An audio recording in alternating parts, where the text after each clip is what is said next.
వాళ్ళ హీరోలు నా హీరో ఏం చెప్తే అది నేను వినాలి, నా హీరో నా డైరెక్టరు ఏం చెప్తే అది నేను ఏసీ రూమ్లో కూర్చొని సినిమా తీయాలి. నేను సెట్లోకి వెళ్ళకూడదు, రామానాయుడు గారిలాగా ట్రాలీ తోయకూడదు, క్రేన్ ఎత్తకూడదు.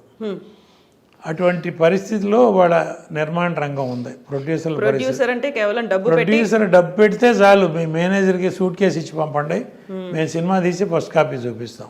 అంటే సార్ ఇక్కడ ఒక చిన్నది ఏంటంటే 24 క్రాఫ్ట్స్ అనేది చూసుకోవడానికి, లేకుంటే అది వాటి మీద పట్టు అనేది, ఎక్కడ ఎవరెవరు సూట్ అవుతారు, దేనికి ఏది బాగా పండాలి, ఇవన్నీ చూసుకునేది ఒక కెప్టెన్ లాంటి డైరెక్టర్ కదా, డైరెక్టర్కి వదిలేస్తే అయిపోతుంది. అలా ఇప్పుడు నేను చేసే రోజుల్లో నేనే కాదమ్మా, నా ముందు తరం కానీ నా బ్యాచ్లో ప్రొడ్యూసర్లు కానీ ముందు సబ్జెక్ట్ ఫైనలైజ్ చేసుకునేవాళ్ళం, దానికి తగ్గట్టు డైరెక్టరు, దానికి తగ్గట్టు క్యాస్టింగ్, సినిమా తీసేవాళ్ళం.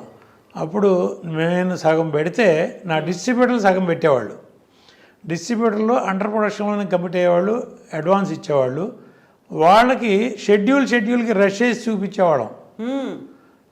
మేము మీరు ఇచ్చిన డబ్బుతో మేము ఈ సినిమా తీసాం, ఇంత లెంత్ వచ్చింది, ఇదిగో సినిమా అని డిస్ట్రిబ్యూటర్లకి రష్ చేసి చూపించేవాళ్ళం అమ్మ. డిస్ట్రిబ్యూటర్కి ఇప్పుడు వాళ్ళు ఇచ్చిన డబ్బు నేను తీసుకుని ఏదో చార్మినార్ కొనుక్కున్నాను అనుకోకూడదుగా. అట్లా ఆ నమ్మకం క్రియేట్ చేయడానికి మరి వచ్చింది నా ముందు నేను పెట్టిన రూల్ ఏం కాదు అది, నేను అంతకుముందు ఉన్న రూలే నేను ఫాలో అయ్యా. షెడ్యూల్కి రష్ చూపించేవాళ్ళం. సినిమా అంతా అయిపోయినాక 8 లెంత్ ఎంత లెంత్ వచ్చిందో before re recording Raj Koti, ఎడిటర్సు, director, మేము, హీరో అందరం కూర్చొని రష్ చూసేవాళ్ళం, ఫుల్ డబుల్ పాజిటివ్ చూసేవాళ్ళం.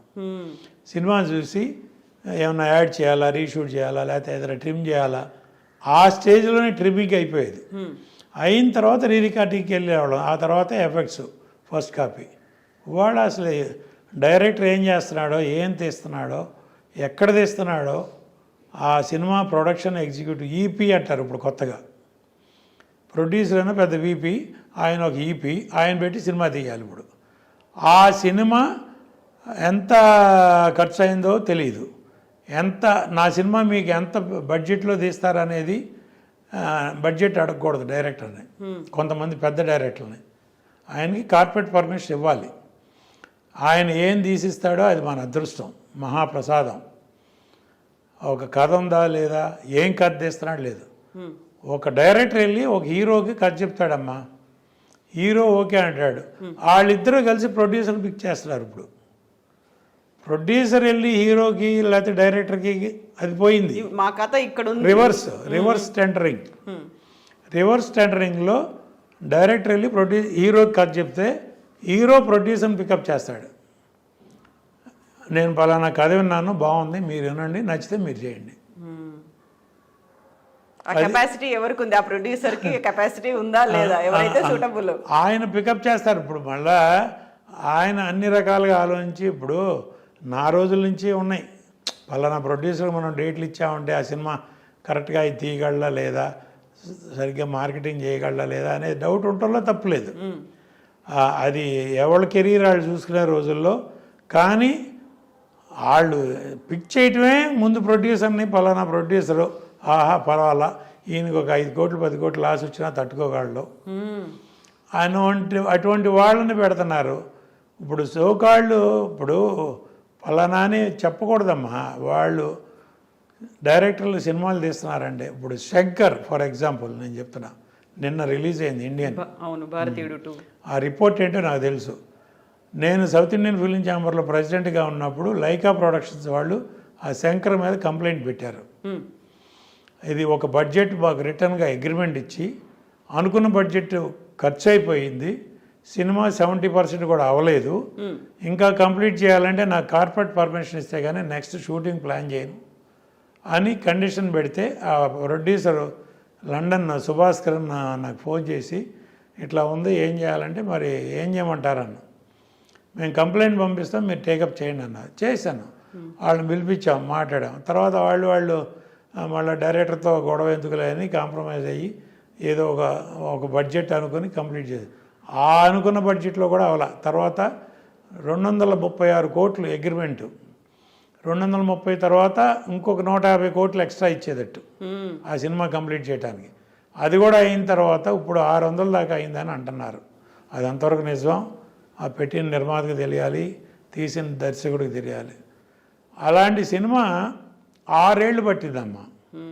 కంప్లీట్ 6 సంవత్సరాలు సినిమా మొదలుపెట్టిన కాడి నుంచి లైకా ప్రొడక్షన్స్ కాబట్టి వాళ్ళు ఏదో లండన్ నుంచి డబ్బులు పంపిస్తున్నారు, ఇక్కడ ఎవరో ఎగ్జిక్యూటివ్ ప్రొడ్యూసర్లు సినిమా తీస్తున్నారు, శంకర్ ఇష్టం వచ్చినట్టు తీస్తున్నాడు. తీస్తూ ఉంటే కంప్లీట్ మధ్యలో పాండమిక్ వచ్చింది. అఫ్కోర్స్ ఒక 2 ఇయర్స్ పోయింది. ఆ టైంలోనే ఈ కంప్లైంట్ ఇదంతా వచ్చింది. తర్వాత అప్పటికి ఆ పాండమిక్లో ఆ సినిమాలో యాక్ట్ చేసిన 5 ఆర్టిస్టులు చనిపోయారు, ఇంక్లూడింగ్ వివేక్. మెయిన్ క్యారెక్టర్ వేసే వివేక్తో సహా చనిపోయారు. 5 చనిపోయారు పాండమిక్లో. అది మార్చి ఇది మార్చి కథ మార్చి మళ్ళీ ఎట్టాగొట్ట కంప్లీట్ చేసి బయట. నేను ఆ రోజున వాళ్ళకి లైకా ప్రొడక్షన్స్కి ఒకే ఒక సలహా చెప్పా, ఇప్పుడు వరకు మీరు 236 కోట్లు పెట్టామన్నారు, ఇది పోయింది అనుకోండి, మీరు ఫర్దర్గా పెట్టే ప్రతి రూపాయి లాసే వస్తుంది, జాగ్రత్త అన్న. నేను అంత వారం చేశాను, వాళ్ళని కావాలంటే అడగండి. చేస్తే కాదు సార్ మాకు ప్రెస్టేజ్ ఆగిపోతే సినిమా బాగోదు, కమల్ హాసన్ గారి సినిమా ప్లస్ మా బ్యానర్కి ఇమేజ్ అది ఇదంటే సరే మీ ఇష్టం. కార్పొరేట్ పర్మిషన్ ఇచ్చారు, సినిమా తీశారు, ఇది పరిస్థితి. అది ఇంకా దానికి ఇండియన్ 3 ఒకటి వస్తుంది మళ్ళీ, మీరందరూ కాసుకోండి. రీజన్ ఏమై ఉంటుంది అనుకుంటున్నారు మీరు? కథా కాకరకాయ లేదమ్మా. ఇప్పుడు అమ్మ మనం ఒక కథ అనుకుంటాం, కథకు తగ్గట్టు డైరెక్టర్ అనుకుంటాం, దానికి తగ్గట్టు ఆర్టిస్టులు అనుకుంటాం, వాళ్ళు మన కంట్రోల్లో ఉంటారు. నేను సినిమా తీసే రోజుల్లో అమ్మ నా కథ మొత్తం డైలాగ్ వర్షన్తో సహా రెడీ అవ్వాలి. స్క్రిప్ట్ రీడింగ్ 2-3 సార్లు చేసేవాడిని. ఒక సినిమా చేస్తానే ఇంకో సినిమా పని చూసేవాడిని నేను. స్క్రిప్ట్ రీడింగ్ చూసుకుని లెంత్ చూసుకుని దీనికి కాస్ట్యూమ్స్, క్యారెక్టర్లు, ఆర్టిస్టులు ఎవరు, దానికి ఆర్టిస్టులకు కావాల్సిన కాస్ట్యూమ్స్ అసిస్టెంట్ డైరెక్టర్ని అడిగి ఎన్ని చేంజెస్ వస్తాయి, ఎంత కాస్ట్యూమ్స్ కావాలి, ఏం కావాలి, ఫుల్ పిక్చర్కి సరిపడే కాస్ట్యూమ్స్ రెడీగా ఉన్నాయి, ఫుల్ పిక్చర్కి సరిపడే ప్రాప్స్ రెడీగా ఉన్నాయి, అన్నీ రెడీ చేసి వాళ్ళ పొరపాటున ఒక ఆర్టిస్ట్ రాలేదు ఏదో హెల్త్ ఇష్యూలో, ఆల్టర్నేటివ్ నా షూటింగ్ ఆగేది కాదమ్మా. ఆల్టర్నేటివ్ ఏంటి, పలానా పని ఇదే ఆర్టిస్టులతో వేరే సీను, దానికి తగ్గట్టు కాస్ట్యూమ్ లేవు, ప్రాప్స్ లేవు అని అనకుండా మొత్తం రెడీగా పెట్టేవాడిని. అన్నీ ప్రీ ప్లాన్డ్గా పెడితే 32 నుంచి 35 రోజులమ్మా నేను పర్ సినిమా, అంతకంటే ఎక్కువ షూటింగ్లు చేయలే. దానవీర సూరకర్ణ ఎన్టీ రామారావు గారు 3 వేషాలు ఒకే ఫ్రేమ్లో 3 రామారావు గారు కనబడతారు. 3 వేషాలు, ఆయన డైరెక్టరు, ఆయనే ప్రొడ్యూసరు, అన్ని బాధ్యతలతో 45 రోజుల్లో ఆ సినిమా కంప్లీట్ చేశారు. With so much in camera work, graphics లేవు ఆ రోజుల్లో. మిచెల్ కెమెరాలో 3 రామారావు గారు ఫ్రేమ్లో ఒకేసారి కనపడేవాళ్ళు. ఆ సినిమా 45 రోజుల్లో రామారావు గారు చేశారు.